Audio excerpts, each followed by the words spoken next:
Hello my dear students, welcome again. Osmotic pressure. तो osmotic pressure में देखिए बच्चों, जब बात कर रहे हैं हम तो आपको समझ में आने से पहले दो चीजें मैं समझाना चाहूंगा ताकि ऑस्मोटिक प्रेशर आप क्लियर कर पाए वर्ड को। डायरेक्ट ऐसा नहीं है कि डेफिनेशन बोर्ड की बुक में लिखी हुई है आपने रट ली, हमें डेफिनेशन रटनी नहीं, हमें सीखना है। तो दो वर्ड हैं, diffusion and osmosis. First of all हम इनके थ्रू जाएंगे, फिर हम आएंगे ऑस्मोटिक प्रेशर पे। तो डिफ्यूजन एवरीबडी नोज कि सोल्यूट पार्टिकल का मूवमेंट होता है from high concentration to low concentration region through medium.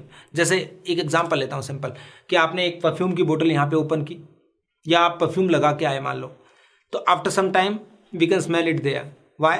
Because वो परफ्यूम हाई कंसंट्रेशन रीजन मतलब मैक्सिमम यही था, जो धीरे धीरे सारे इक्वली डिस्ट्रीब्यूट हो गया थ्रू आउट इक्वली। ठीक है, तो उससे क्या हो गया, वहां पर भी पहुंच गया। It is called diffusion, right. तो यहाँ लिखा हुआ देखिए, movement of solute from higher concentration to lower concentration region through medium. Okay, air के थ्रू ये फैल गया। अब आते हैं ऑस्मोसिस पे। What is osmosis then? तो movement of solvent from lower concentration to higher concentration region through semi permeable membrane is called osmosis. इसका जस्ट अपोजिट है, सोल्यूट का मूवमेंट था, उसकी जगह पे यहां क्या आ गया, सॉल्वेंट। क्योंकि ये जो सेमी परमिएबल मेम्ब्रेन है, जिसे अपन शॉर्ट में बोलेंगे SPM, SPM actually small particles को ही अलाउ करती है उसमें से जाने के लिए, राइट बच्चों। तो ये एसपीएम है। तो सोल्यूट और सॉल्वेंट, ध्यान से सीखिए बच्चों, यहां सोल्यूट मूव करता है या solvent, because solvent particle small होते हैं उनको अलाउ करती है, सोल्यूट पार्टिकल्स बड़े होते हैं तो एसपीएम के थ्रू जा नहीं पाएंगे। ठीक है, वहां तो एयर मीडियम था इसलिए चले गए थे। अब ये हो गया। अब यहां पर था हायर कंसंट्रेशन, कंसंट्रेशन वर्ड। अभी देखिए ये डेफिनेशन जो होती है बायो में थोड़ा सा ऐसा लगता है कि गलत लिखी हुई है, या केमिस्ट्री वालों को ये लगता है कि बायो में गलत है, बायो वालों को लगता है केमिस्ट्री में गलत है, जबकि गलत कहीं भी नहीं है। बायो में ये डेफिनेशन सॉल्वेंट के रेस्पेक्ट में गिवन होती है, और यहां पर ये जो डेफिनेशन है बच्चों, ये किसके रेस्पेक्ट में होती है? कंसंट्रेशन हमेशा, केमिस्ट्री या कोई भी मानता है कंसंट्रेशन हमेशा ही हम किसके रेस्पेक्ट में लेते हैं? सोल्यूट के। तो सोल्यूट की लोअर कंसंट्रेशन से किधर की तरफ जाएगा? हायर कंसंट्रेशन की तरफ। मूवमेंट तो सॉल्वेंट का है, लेकिन सोल्यूट की लो से हाई की तरफ। आप देखिए बच्चों, यहां पर देखिए कंसंट्रेटेड NaCl सॉल्यूशन है, और यहां पर मान लो फ्रेश वाटर है, राइट। तो अब देखो बच्चों, यहां से ये फ्रेश वाटर है, तो यहां कंसंट्रेशन यहां कम है, तो ये मूवमेंट इस साइड होगा हमेशा। दिस इज कॉल्ड ऑस्मोसिस, हमेशा। तो दो अलग अलग सॉल्यूशन है, जिसमें कम कंसंट्रेशन वाला सॉल्यूशन की तरफ से सॉल्वेंट दूसरे में जाएगा, तो जिसकी कंसंट्रेशन कम थी उसमें से सॉल्वेंट हट रहा है, तो सॉल्वेंट हट रहा है तो सोल्यूट की कंसंट्रेशन बढ़ेगी, जिसमें सॉल्वेंट जा रहा है उसकी कंसंट्रेशन क्या होगी? डिक्रीज होगी। This is called osmosis. Okay, तो ऑस्मोसिस और डिफ्यूजन दोनों समझने के बाद अब हम समझते हैं ऑस्मोटिक प्रेशर। अब देखिए बच्चों, ये पिस्टन ए पिस्टन बी बराबर एकदम लेंथ पे है। अब क्या होगा, ये वाटर जब इधर मूव करेगा तो ये पिस्टन तो क्या होगा, थोड़ा ऊपर उठेगा, और ये पिस्टन नीचे की तरफ आएगा। अब आप चाहते हो कि दोनों पिस्टन इक्विलिब्रियम में बने रहें, तो उसके लिए ये मूवमेंट रोकना पड़ेगा आपको। तो जो ऑस्मोसिस को रोकने के लिए जितना एक्सटर्नल प्रेशर आपको लगाना पड़ेगा, that is called osmotic pressure. तो क्वेश्चन इज दिस कि कहां पर लगाना पड़ेगा? सपोज ये वाटर इधर जा रहा है, आप नहीं जाने देना चाहते, तो फिर आपको यहां पर क्या करना पड़ेगा? प्रेशर बढ़ाना पड़ेगा। तो जितना प्रेशर हाई कंसंट्रेशन सॉल्यूशन पे आप बढ़ाएंगे, वो क्या होगा? ऑस्मोटिक प्रेशर होगा, ताकि फ्लो ऑफ सॉल्वेंट रुक जाए सेमी परमेबल के थ्रू। तो इसकी डेफिनेशन देखते हैं, देखिए पेज बनाना पड़ेगा एक। देखो बच्चों,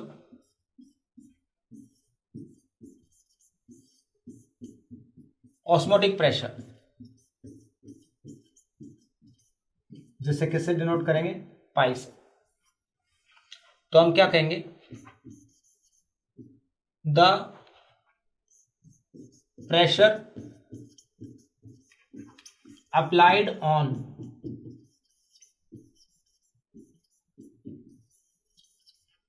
हाई कंसंट्रेशन सॉल्यूशन,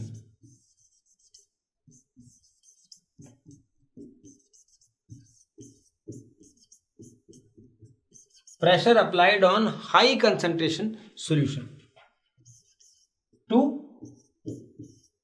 प्रिवेंट लिख देना, स्टॉप लिख देना, टू स्टॉप द मूवमेंट लिख देना, या फ्लो लिख देना, flow of solvent from low concentration to high concentration reason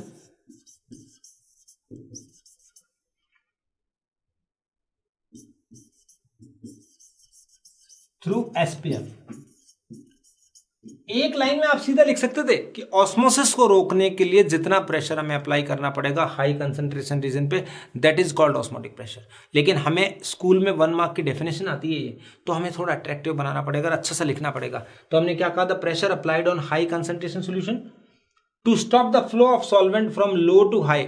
solvent हमेशा लो से हाई की तरफ जाता है, उसी को ऑस्मोसिस बोलते हैं। तो ऑस्मोसिस की डेफिनेशन ऐड कर देनी है। कहने का मतलब आपको ग्राफ में मैंने बता दिया था, सॉरी डायग्राम में, कि यहां पर इस फ्लो को रोकना चाहते हो, इस पिस्टन को ऊपर नहीं उठने देना चाहते, then you have to apply some pressure that is known as pi and this is called osmotic pressure. तो क्लियर सी डेफिनेशन मैंने आपको बता दी है, इसको बोलते हैं बच्चे ऑस्मोटिक प्रेशर, राइट। तो ये ऑस्मोटिक प्रेशर हो गया। किस तरह से डिनोट करते हैं ऑस्मोटिक प्रेशर को, देखो पाई से डिनोट करते हैं। पी के जितने भी फॉर्मूला जानते थे वो सब अप्लाई कर दो।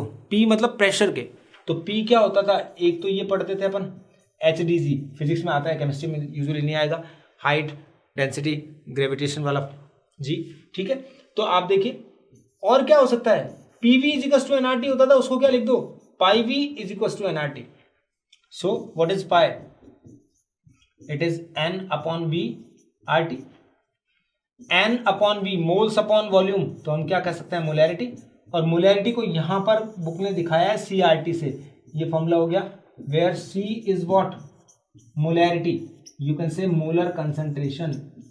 तो मोलर कंसंट्रेशन का फॉर्मूला आप खुद जानते ही हो, क्या होता है, weight upon molecular weight into volume, ये मोलैरिटी होती है, और यहां पर R इंटू T करेंगे। तो ये सेम फॉर्मूला है, इसी को अगर मोलैरिटी की टर्म को अपन ने यहाँ पुट कर दिया तो ये एक फॉर्मूला हो गया ऑस्मोटिक प्रेशर का। ATM में या बार में अपन क्या करेंगे, डिनोट करेंगे, WB मास होगा, MB मॉलिक्यूलर मास होगा, R गैस कांस्टेंट की तरह, अब यहाँ पर सॉल्यूशन कांस्टेंट है, T टेम्परेचर है, V वॉल्यूम है, यहाँ पर R जो है सॉल्यूशन कांस्टेंट है, वैल्यूज वही रहेगी, ये litre ATM mole inverse kelvin inverse, या फिर अगर बार में दिया होता है या बार में कैलकुलेट करना होता है आंसर, तो फिर ये लीटर बार मोल इनवर्स केल्विन इनवर्स। तो ये सॉल्यूशन कांस्टेंट है यहाँ पर, तो ये फॉर्मूला लगा के हम किसी का भी ऑस्मोटिक प्रेशर हम कैलकुलेट करेंगे। देखते हैं बच्चों कैसे करते हैं। एक छोटा सा क्वेश्चन देखिए, calculate the osmotic pressure of 3% aqua solution of urea at 0 degree Celsius. ये क्वेश्चन मैं हमेशा अपने नोट्स में पढ़ाता हूं, और इस साल 2019 में, सॉरी 2020, CBSE तो अभी 20 में हुआ ना, 2020 CBSE का जो एग्जाम हुआ था बोर्ड का, उसके अंदर सेम क्वेश्चन आया था, बस 3% की जगह 5% था, टेम्परेचर कोई और था, तो क्या फर्क पड़ गया। सेम क्वेश्चन 2 मार्क्स का आया था, तो आप ध्यान कर लीजिए, ऐसे क्वेश्चन आते हैं। Calculate the osmotic pressure of 3% aqua solution of urea at 0 degree Celsius. Osmotic pressure calculate करना है तो हमें स्टार्ट ऐसे करना पड़ेगा, we know that pi is equal to CRT, यही होता है। और पाई को आप अभी अभी बताया था मैंने, WB upon MB, V litre, molarity को अलग से लिख दिया, RT। ये इक्वेशन है अपने पास। अब मुझे डेटा चाहिए, तो डेटा मैं यहां से लाता हूं। देखो 0 डिग्री सेल्सियस टेम्परेचर दे रखा है 273 केल्विन, बिकॉज सेल्सियस में दिया होता तो हम केल्विन में पुट करते हैं। कल जो हमने किया था वो तो डिफरेंस था, जो हम एलिवेशन और बॉइलिंग पॉइंट या डिप्रेशन इन फ्रीजिंग पॉइंट में लेते हैं, वहां अगर सेल्सियस में लेते हैं आंसर सेल्सियस में आता है, केल्विन में लेते हैं हम केल्विन में आंसर आता। लेकिन यहां पर ये लेना है, आर की वैल्यू वही लेंगे बच्चों, 0.0821 litre ATM mole inverse kelvin inverse, no problem at all. अब आगे दिया हुआ क्या है, 3% aqueous solution of urea, urea का एक्वस सॉल्यूशन है, तो यूरिया का फॉर्मूला देखकर अपन मॉलिक्यूलर मास निकाल लेंगे, दैट इज 60। यूरिया का फॉर्मूला क्या होता है बच्चों, NH2CO NH2। कंसंट्रेशन टर्म्स में अपन ने यूरिया का एक एग्जांपल किया था, उसमें इसकी मॉलिक्यूलर फॉर्मूला सब कुछ बताया था मैंने आपको। तो ये 60 ग्राम हो गया, 3% एक्वस सॉल्यूशन ऑफ यूरिया। अब 3% का मतलब क्या है कि जो वेट ऑफ सोल्यूट है वो कितने ग्राम ले लें अपन, 3 ग्राम, और वॉल्यूम क्या ले लें, 100 ml। ये मतलब क्या होता है बच्चों, किससे आया है ये, 3% एक्वस सोल्यूशन से। अब देखिए बच्चों, यस आपके दिमाग में जो क्वेश्चन है मैं वही बताने वाला हूं। देखो बच्चों, आपके दिमाग में आया कि यहां तो लिखा हुआ ही नहीं है सर कि बाय वॉल्यूम, तो फिर आपने 100 ml कैसे ले लिया। तो मेरी बात ध्यान से सुनिए, इस चैप्टर के स्टार्ट में हमने पढ़ा था कि बाय मास दिया होता है जब तो हम 100 ग्राम लेंगे सोल्यूशन का, बाई वॉल्यूम दिया होता है तो 100 ml लेंगे। तो एक बात नोटिस कर लो, अगर कुछ नहीं दिया होगा तो हमेशा बाई वॉल्यूम लेंगे। जैसे दिया हुआ 3% aqueous solution of urea, by volume नहीं लिखा, बाई मास नहीं लिखा, तो हम हमेशा बाई वॉल्यूम लेंगे बेटा, नोटिस कर लो इसको। तो ये हो गया 3 ग्राम इन 100 ml सोल्यूशन। तो यहां पर सब चीज आ गई हमारे पास। देखो बच्चों, ये 3, ये आर की वैल्यू 0.0821, 273, MB 60, और 100 ml को लीटर में करके करेंगे तो कितना हो जाएगा, यहीं पे कर दो चाहे आप, 100/1000 तो 0.1 लीटर। इस तरह से हम आराम से क्या कर सकते हैं बच्चों, इसको सॉल्व कर सकते हैं। तो देखो, इसको आप सॉल्व करना, ये 60 है तो ये 20 हो गया, 20 को अपन बात करेंगे तो 1.8,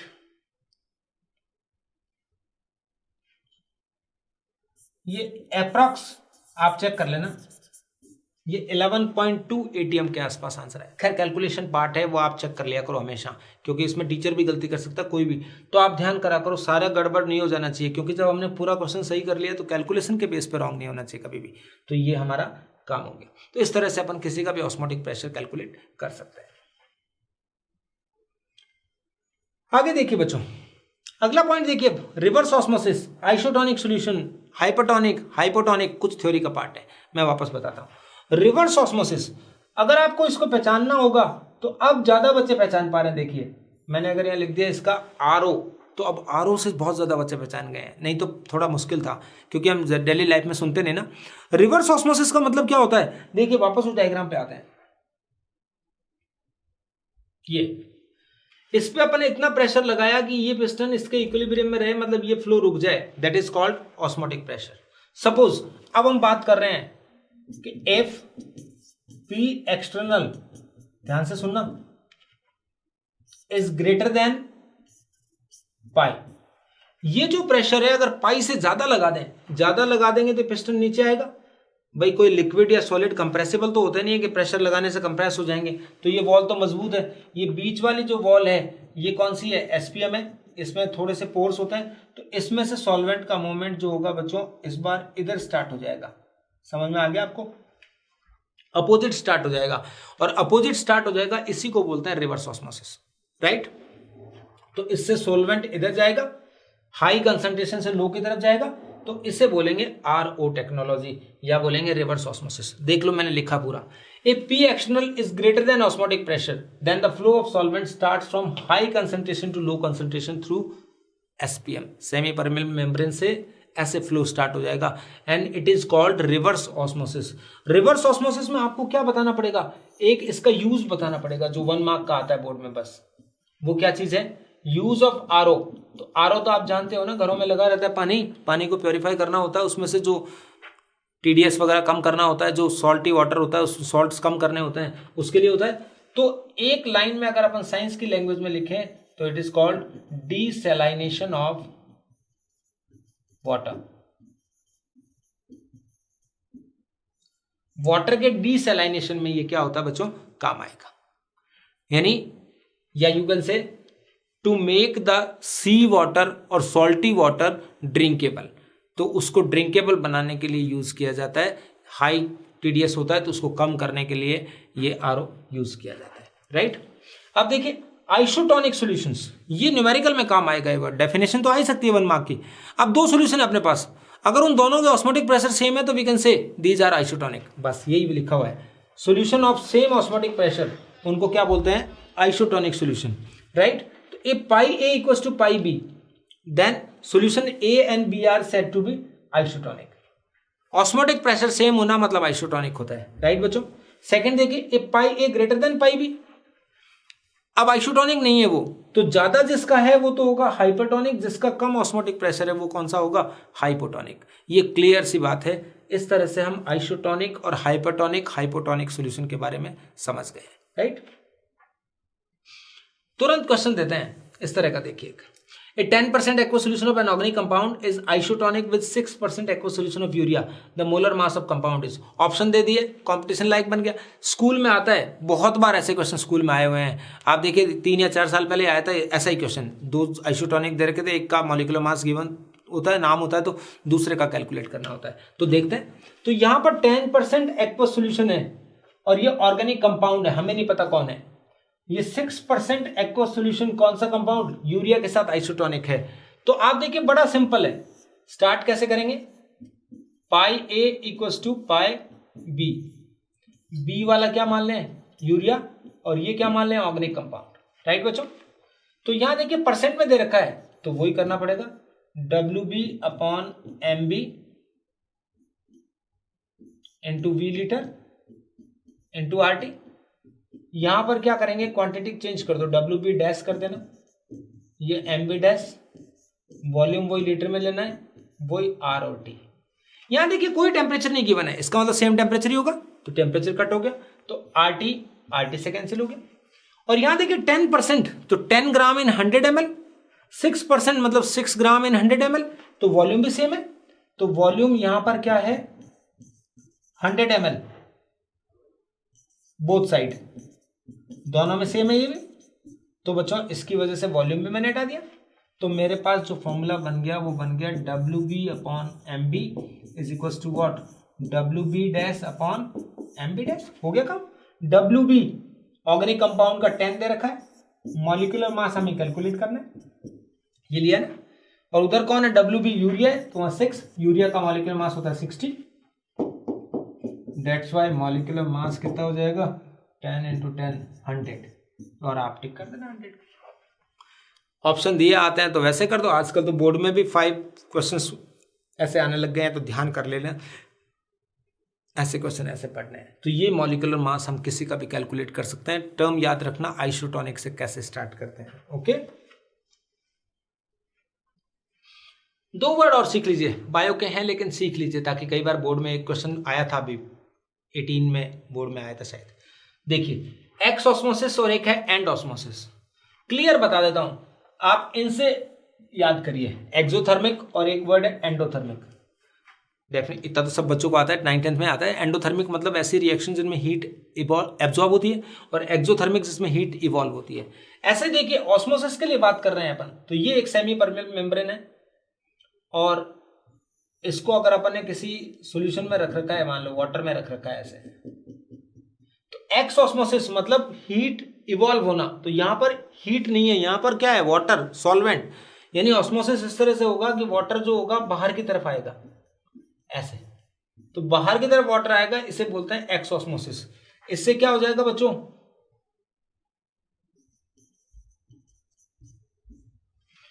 जब किसी भी ऑब्जेक्ट में से वाटर बाहर निकल जाएगा तो वो श्रिंक हो जाएगा, राइट।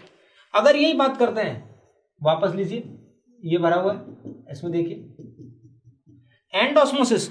एंड ऑस्मोसिस क्या होता है, movement of solvent from outside to inside, यानी ये वाटर बाहर से अंदर की तरफ जाएगा, ऐसे ऐसे अंदर की तरफ जाएगा, तो ये जो ऑब्जेक्ट होगा वो क्या हो जाएगा, swell up and finally burst हो जाएगा। जैसे अपन ने मटर का दाना, रेजिन है या पी है कोई मटर का, उसमें अपन वाटर में डाला तो वो देखते हैं अपन बड़ा हो जाता है, फूल जाता है, बाद में फट जाता है। इसी तरह इसमें कोई भी मैंगो को आपने मान लो कंसंट्रेटेड सॉल्यूशन में डाल दिया, तो फिर वो क्या होगा, श्रिंक हो जाएगा, ठीक। तो ये थे एक्स ऑस्मोसिस, यानी यहां पर क्या हो गया, मूवमेंट ऑफ सॉल्वेंट या वाटर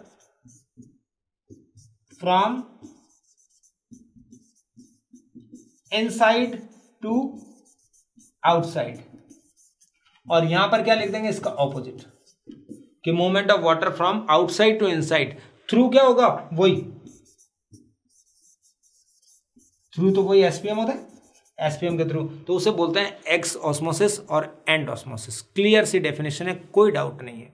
देखिए इस पे एक क्वेश्चन बनाया मैंने आपके लिए, जो बोर्ड में आता है ऐसा question, what happens if RBC is placed in, bio के बच्चों को तो ये सबको वैसे भी समझ में आना चाहिए कि आरबीसी, ठीक है, आरबीसी मतलब रेड ब्लड सेल बोल देता हूँ, कॉर्पस बोलते हैं वैसे, ठीक है। तो ये आरबीसी है, 0.5% NaCl में रखा है तो क्या होगा, और 1% NaCl में रखा है तो क्या होगा। तो यहां पर देखिए फर्स्ट की बात कर रहे हैं अपन, ये आंसर स्टार्ट किया मैंने।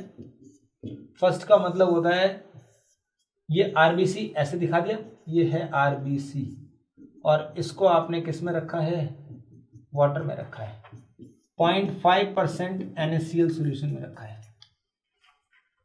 अब बच्चों देखिए सॉल्ट की कंसंट्रेशन है 0.5%, यहां पर आरबीसी में कितनी होती है, तो ये याद कर लेना बच्चों, ये बायो के बच्चों को तो याद होती है, मैथ्स वाले वैसे ध्यान से याद कर लेना। ये सॉल्ट की जो कंसंट्रेशन होती है वो होती है 0.8 to 0.9% ब्लड में, ठीक है। ये सॉल्ट की कंसंट्रेशन है। तो यहां कंसंट्रेशन अंदर ज्यादा है और बाहर कम है। ऑस्मोसिस हमेशा कहां से कहां होता है, लोअर कंसंट्रेशन से सॉल्वेंट जाएगा बाहर अंदर की तरफ, हायर की तरफ। तो यहां से सॉल्वेंट जो होगा वो बच्चों क्या होगा, अंदर की तरफ आएगा। अंदर की तरफ आने से क्या होगा, आरबीसी जो होगी वो क्या हो जाएगी, स्वेलअप, स्वेल्सअप कह सकते हैं, एंड फाइनली बस्ट। तो ये पता लग गया जब अपन 0.5% में डालेंगे तो कौन सा वाला ऑस्मोसिस हुआ, ये किसका एग्जांपल है, एंड ऑस्मोसिस। तो आपको कोई एक नंबर में क्या पूछ रहा है, एंड ऑस्मोसिस या एक्सोस्मोसिस के बारे में पूछ रहा है, या आरबीसी क्या हो जाएगी वो पूछ रहा है, तो वो सारा बता सकते हैं। तो आरबीसी स्वेलअप होकर फाइनली बर्स्ट हो जाएगी। इसी तरह सेकंड देख लो, सेकंड वाला क्या होगा, 1% है, तो ये मोर है, ये मोर कंसंट्रेशन, तो अंदर से बाहर आएगा। तो यहां पर कौन सा ऑस्मोसिस होगा, एक्स ऑस्मोसिस होगा, और एक्स ऑस्मोसिस होगा तो आरबीसी जो होगी बच्चों क्या हो जाएगी, श्रिंक हो जाएगी, राइट। तो आप एक्स ऑस्मोसिस भी लिख सकते हैं, आरबीसी किस तरह से श्रिंक हो जाएगी ये बातें भी आप बता सकते हैं। तो ये था सब बच्चों किसके बारे में, ऑस्मोटिक प्रेशर के बारे में सारा नॉलेज। तो अभी तक हमने क्या करा है, चारों क्वालिटेटिव प्रॉपर्टीज को प्रॉपरली पढ़ लिया है। अब बहुत इंपॉर्टेंट सेक्शन आएगा, उसमें क्या आएगा कि इन क्वालिटेटिव प्रॉपर्टीज में क्या चेंज करें अपन। तो अब नॉर्मल क्वालिटेटिव प्रॉपर्टीज आएंगी जिसमें वांट ऑफ के थ्रू अपन देखेंगे, सारे फॉर्मूलाज में कुछ प्रीफिक्स लग जाएगा जैसे आई, वांट ऑफ, तो वो अपन नेक्स्ट वीडियो से देखते हैं। तो आज तक का ये काम था अपना, सारी क्वालिटेटिव प्रॉपर्टी मैंने बिल्कुल अच्छे से बता दी बच्चों, एक लाइन भी इसके अलावा पढ़ने की आपको जरूरत नहीं है, ठीक है बच्चों। तो इसको तैयार करिए, अगली क्लास में मिलते हैं अपन, ताकि फिर आगे अपन क्वेश्चंस कैसे करते हैं, क्योंकि अब हमें क्वेश्चंस के सेक्शन में जाना पड़ेगा, क्योंकि इस चैप्टर में मेनली न्यूमेरिकल ही आएंगे, और न्यूमेरिकल जब आएंगे तो उन्हें कैसे सॉल्व करना है वो स्किल अभी तक डेवलप नहीं हुई। अभी तो हमने बहुत मिनिमम एग्जाम्पल लिए हैं, अब हम वाइड रेंज पे अपन एग्जाम्पल्स लेके आएंगे, उनके मार्क्स सहित बताएंगे कौन कौन से मार्क्स के क्वेश्चन है, तब आपको पता लगेगा कैसे ये क्वेश्चन होंगे, ठीक है बच्चों। तो आप इतना करते रहिए, थैंक यू वेरी मच।